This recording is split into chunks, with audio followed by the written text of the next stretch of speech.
Hola, muy buenos días. El día de hoy les vamos a hablar un poco de minerales. En concreto de qué son los minerales, cuál es su origen, dónde los encontramos, qué hacemos con ellos, qué problemas se asocian a los minerales y qué cosas podemos hacer con ellos para remediar los problemas que anteriormente hayamos podido causar con ellos mismos. Para ello, en el día de hoy contamos aquí con tres distinguidos invitados, por supuesto. El doctor Víctor Manuel Malpica Cruz, que es investigador en el Departamento de Geología Regional del Instituto de Geología de la UNAM, que se está jubilando y le tenemos mucha envidia por eso. A partir de ahí. Usted estoy jubilado. Nos acompaña también el doctor Francisco Romero, compañero también del Instituto de Geología, jefe del Departamento de Dafología, y la ingeniera Edith Fuentes Guzmán, experta en minería, en prospección geológica y actualmente estudiante del programa de posgrado en Ciencias de la Tierra de esta universidad también. Muy bien, como este programa se enriquece con la participación y los comentarios de todos los televidentes, de toda la gente que se interesa en algo por la ciencia, por la vida universitaria, les agradeceremos mucho sus comentarios, les agradeceremos mucho cualquier cosa que tengan que decirnos o que preguntarnos, y para ello pueden usar naturalmente nuestros teléfonos en vivo. Los tienen en pantalla, el 56 22 87 28 20 y 18, o pueden utilizar los medios electrónicos, también el correo electrónico de mirador@cuaed.unam.mx. Nos pueden seguir también en Facebook, en la página de Facebook de Geodifusión UNAM, en Twitter, en InstGeolUNAM. Y por favor no duden en comunicarse en cualquier momento con cualquier tema que sea de su interés, con cualquier duda o pregunta que tengan. Comuníquense con nosotros, pues su opinión nos enriquece a todos. ¿Sí?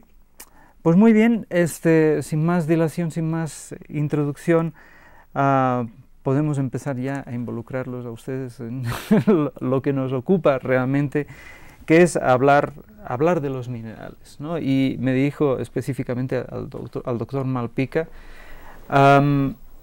primero, o sea, vamos a lo aburrido, por así decirlo, ¿no? A las definiciones de cosas, ¿no? Las cosas que menos nos gustan en clase, pero que son necesarias. ¿Qué es un mineral, en primer lugar? ¿De qué consta, ¿no? Porque todos oímos hablar de minerales, pero realmente, ¿qué es? ¿Cómo lo definimos? Muy bien, buenos días a todos. Un mineral es una sustancia compleja, inorgánica, de una composición química y que tiene ciertas particularidades en sus redes atómicas que lo van a hacer que, si esta simetría está bien definida, nos van a dar origen a las caras de los minerales, y si son perfectas de las caras de los minerales, pasamos a lo que son los cristales.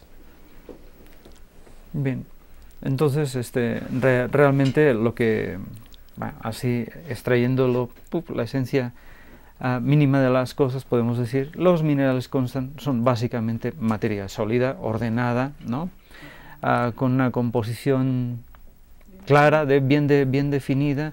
Son sus principales características intrínsecas, por así decirlo, pero ello tiene finalmente una expresión externa, ¿no? Lo que son todos estos cristalitos que tenemos por aquí, o los que tenemos en pantalla, ustedes los pueden ver, que es lo que nos llama la atención, ¿no? Posiblemente una de las cosas que se me olvidó es que es una materia inorgánica. No, lo dijo. Lo dijo. Sí, cómo no. Y podemos hablar también, hemos hablado de la forma externa de los cristales un poco, pero esa composición, esa estructura, acaban determinando también el resto de propiedades de los minerales, ¿no? Que son muy variadas, ¿no? Sí. Si me permiten, yo creo que a lo mejor también vale la pena redondear para ver un poco el asunto, ¿no? Elementos químicos que se organizan para formar un mineral y luego el conjunto de minerales para formar rocas, porque al final lo que vemos realmente nosotros en la naturaleza son las rocas y que luego esas rocas se componen de minerales, y para estudiar los minerales entonces hay toda una ciencia especializada. Pero yo creo que sí es interesante pues que nuestro público esté consciente de eso, ¿no? Elementos químicos se organizan para formar minerales y luego los minerales se unen para formar rocas, que es lo que vemos realmente en la naturaleza. Exactamente. Muy bien. Bueno, vamos a pasar a otras características de los minerales. ¿Qué más podemos decir, no? Aclaración que también hay minerales que se forman en la superficie de la Tierra y sobre todo con un efecto bacteriano, que son los minerales evaporíticos. No es que sean orgánicos, pero las bacterias tienen que ver mucho de esto, como son la halita, la sal común. Son minerales evaporíticos que se forman en la naturaleza por medio de agua, y lo podemos ver, son crecimientos que pueden ser muy rápidos, pueden ser, dependiendo de del calor y de la intensidad solar, se pueden formar en un día. O sea que es un proceso muy rápido. Normalmente tardan una semana, pero son procesos rápidos. Al contrario de todo lo que pasa en la Tierra, que a veces nos tardamos millones de años para comprender y ver ciertas cosas.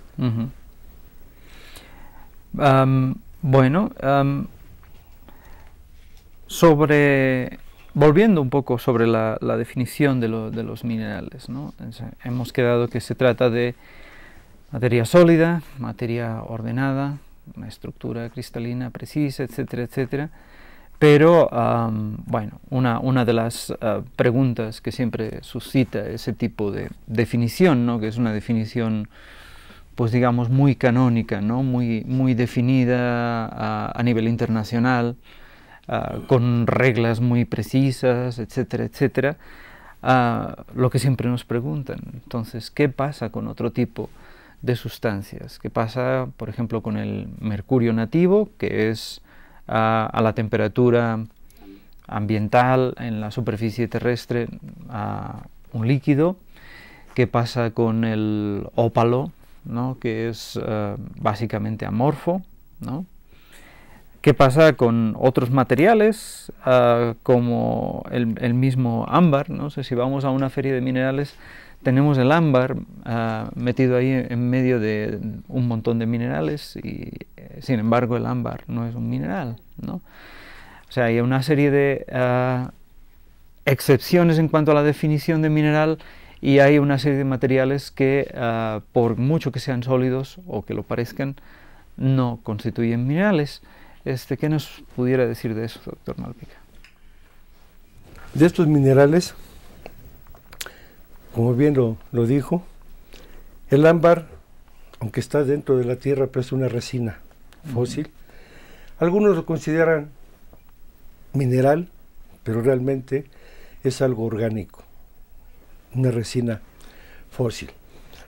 De los demás que usted hacía la referencia, como el mercurio, como el ópalo, etcétera, sí son minerales que se forman en la superficie terrestre. Por ejemplo, el ópalo se forma casi en la superficie terrestre, está asociada a emisiones volcánicas, posiblemente haya eventos magmáticos, pero muy superficiales, se forman en la superficie terrestre. Son completamente sin un sistema cristalino definido. Son muy bonitos, son bellos, entonces depende de la cantidad de sílice que contengan estos minerales, es lo que vamos y digamos la cantidad de agua que esté dentro cuando se está formando, que vamos a tener esta belleza de ópalos, o a veces hay ópalos simple y sencillamente amorfos, blancos, que quizá no tengan mucho valor, pero es ópalo. Bueno, digamos, hay, al margen de esas cuestiones, excepciones en toda definición, en todas las reglas. El ópalo, definitivamente, aunque no tenga una estructura cristalina definida, pues se sigue considerando un mineral. Y para hablar un poco de la estructura de los minerales, un poco de las cosas que podemos obtener a partir de la estructura de los minerales, podemos pasar a continuación a una pequeña entrevista con la doctora Teresa Pi, que nos va a hablar de la técnica de identificación mineral mediante difracción de rayos X. Corre video. Gracias.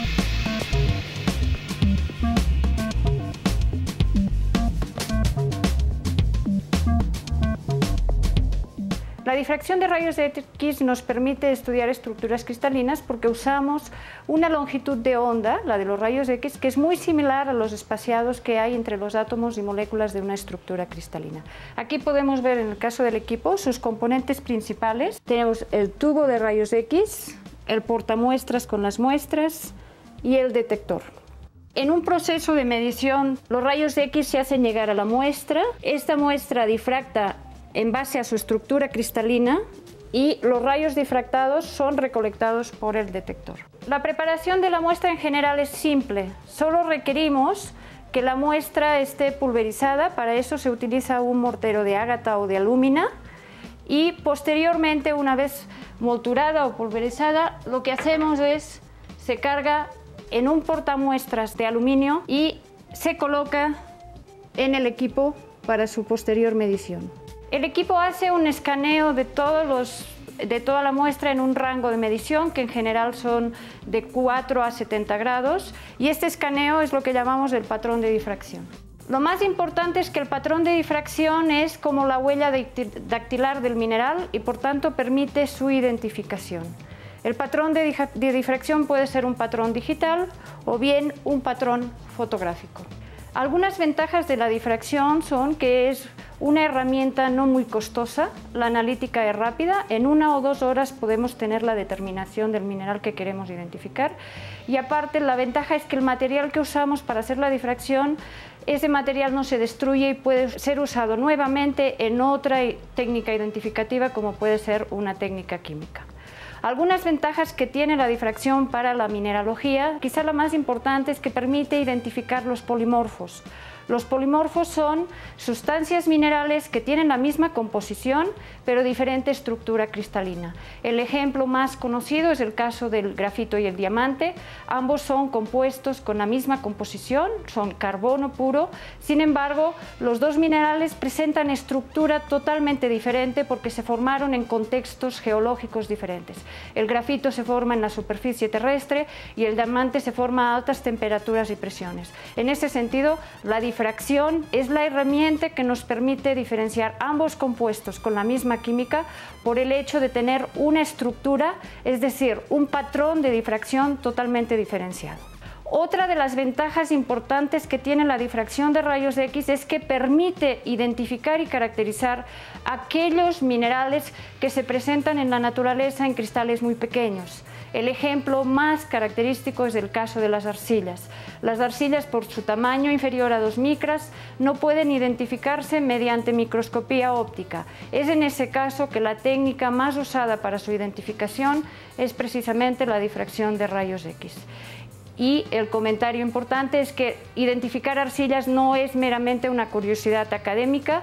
La identificación de arcillas es importante en muchas disciplinas de la ciencia, como puede ser, pues en el caso de la edafología, nos va a indicar qué tipo de suelos tenemos. En el caso de la minería, nos va a informar del tipo de las alteraciones de un yacimiento mineral y por tanto es un criterio explorativo. En el caso de muchos productos que se fabrican a partir de la arcilla, la caracterización e identificación de la arcilla es importante para controlar el proceso industrial que se está haciendo. En conclusión, la difracción de rayos X es una técnica que nos permite dos cosas diferentes. La primera identificar el mineral que tenemos y, en segundo lugar, muy importante, es caracterizar la estructura de este mineral. Cualquier mineral nuevo que se descubra, su determinación tiene que estar realizada mediante esta técnica.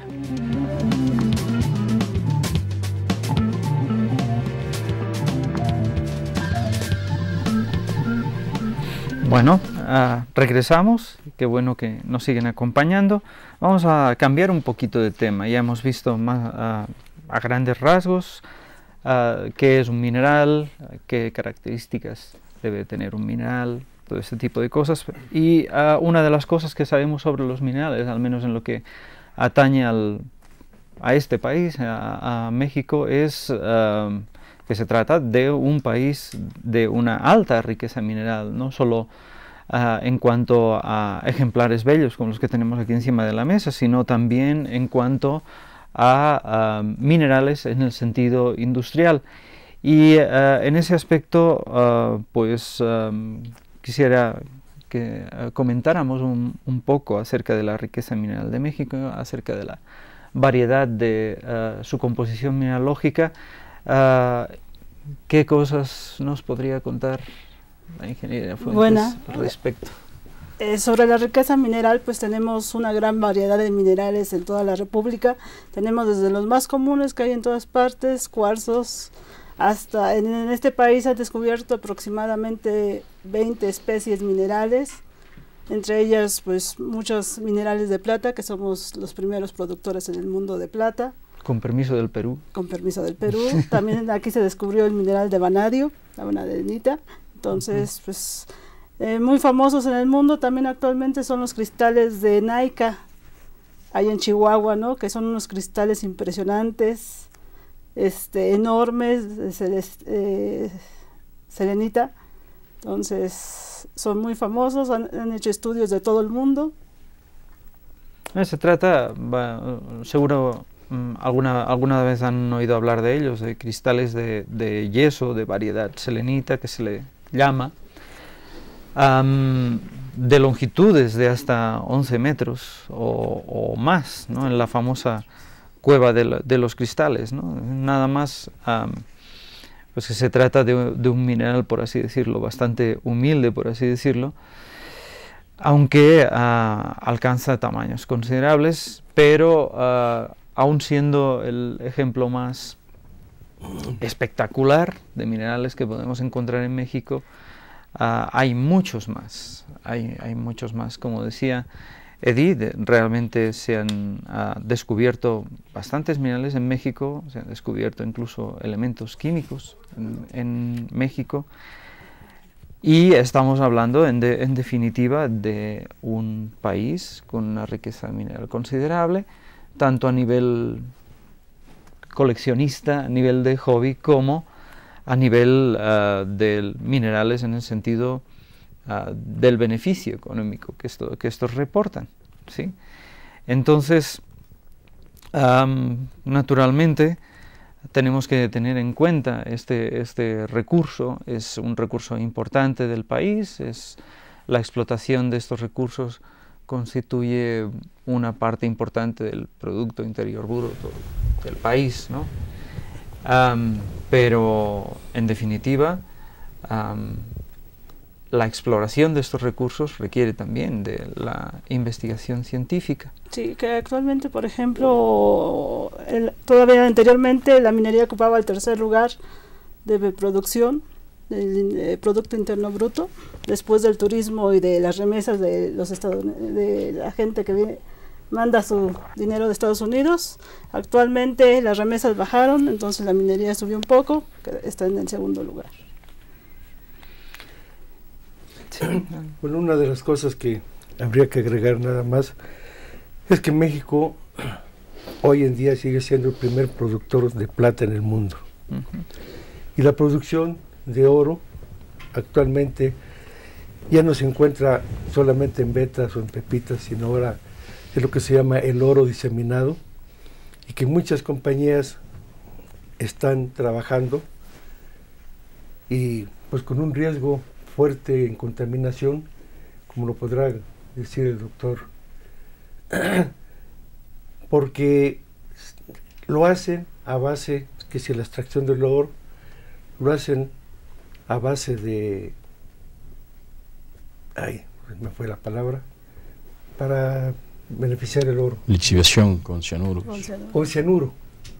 Y eso, si no ves en la superficie, entonces el problema ahí es que ese cianuro se va hacia los acuíferos y quizás en algunos lugares no afecte tanto, pero en lugares como en La Paz, Baja California, que hay mucho oro diseminado en la sierra cercana, hay protestas porque ahí sí se van a contaminar los acuíferos que llegan a La Paz. Ahora, hay que ver qué es lo más importante, la parte económica de los minerales o la parte humana, por el agua. Pero bueno, es una de las cosas que estamos adelantando un poco al tema. nos van a disculpar, pero parece que tenemos mucha prisa para irnos, pero no es así, no, en realidad. Para poder avisar al público. A mí me gustaría ver si algo que a mí siempre me ha llamado la atención, ¿no? Por ejemplo, la riqueza mineral de México. Marca obviamente que haya minería a lo largo y ancho del país, ¿no? Pero generalmente, como tú decías, los minerales de plata, muchos minerales de plata, los minerales que nos dan el plomo, por ejemplo, la galena, los que nos dan el zinc, la esfalerita. Y yo me pregunto, ¿por qué todo esto generalmente en la geografía del país está hacia el centro y norte del país? Pero, por ejemplo, hacia el sur, que no hay mucha tradición, pero ¿deberán existir estas riquezas minerales en México o simplemente la riqueza de México está mineral, por supuesto, está distribuida preferentemente en el centro y norte del país? Esa riqueza la tenemos en todo el país, tanto en el norte, en el centro y en el sur. Lo que pasa por tradición, desde que nos conquistaron los españoles, siempre se ha explotado principalmente el centro y el norte del país. Entonces tenemos una tradición minera de 500 años o un poco más ya.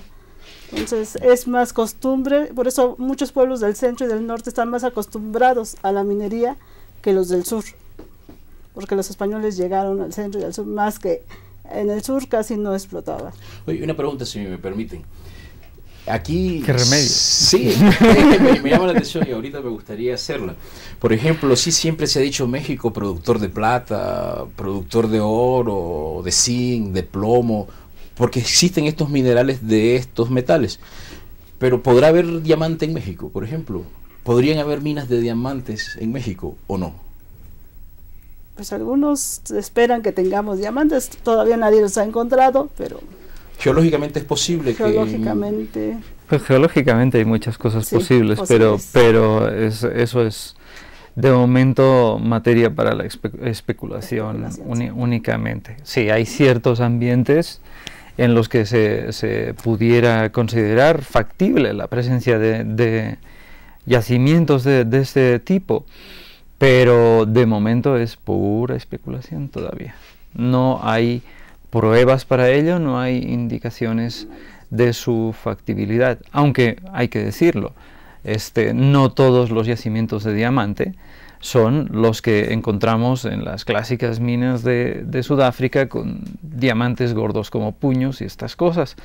Hay diamantes de calidad industrial, diamantes pequeñitos en muchos yacimientos, y estos tienen también una utilidad, aunque obviamente no se trata de los yacimientos más famosos, ¿no?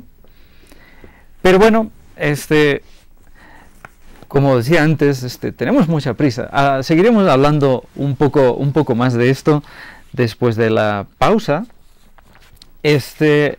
Ahora en este momento quisiera regresar un poco la atención a algunas cosas de las que trabajamos a nivel científico, a nivel, pues sí, también exploratorio en ese sentido, y es algunas particularidades que tienen los minerales, no solo ya tanto en cuanto a su estructura, a su composición, sino a su contenido, a las inclusiones que presentan los minerales, y en este caso las inclusiones fluidas, con una pequeña entrevista al doctor Aldo Ramos Rosique, que nos va a hablar de estas inclusiones. Adelante, video.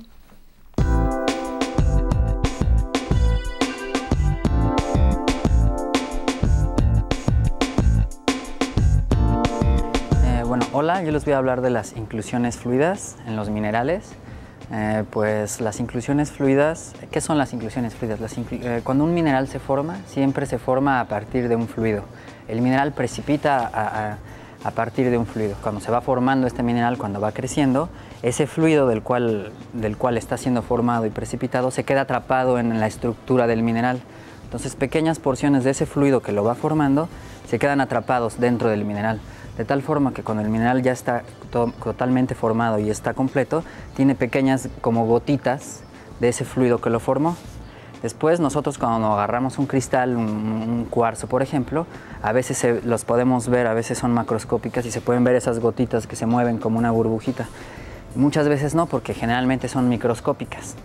Entonces, bueno, esas son las inclusiones fluidas. ¿Cómo las estudiamos? Pues bueno, se estudian de una manera muy particular. Tienes que hacer una lámina delgada de ese mineral, digamos. Haz de cuenta que haces como una oblea muy delgadita y la pules de un lado y muy bien como si fuera un vidrio, y también la pules del otro lado como si fuera un vidrio. Y entonces de esa forma la puedes poner en un microscopio. Y cuando la pones en un microscopio, la luz se transmite a través de la muestra. La luz llega por abajo, entra porque es transparente ese mineral, y entonces ya en el microscopio tú puedes ver las inclusiones. Cuando ya las puedes ver, bueno, ya puedes hacer muchas cosas, las puedes describir y entonces puedes empezar a estudiarlas. El estudio de las inclusiones es básicamente con un microscopio. Una cosa, el estudio más rutinario de estas inclusiones es un estudio que se llama microtermometría. Las tienes que meter a un horno a esas inclusiones, o las tienes que meter a un refrigerador también.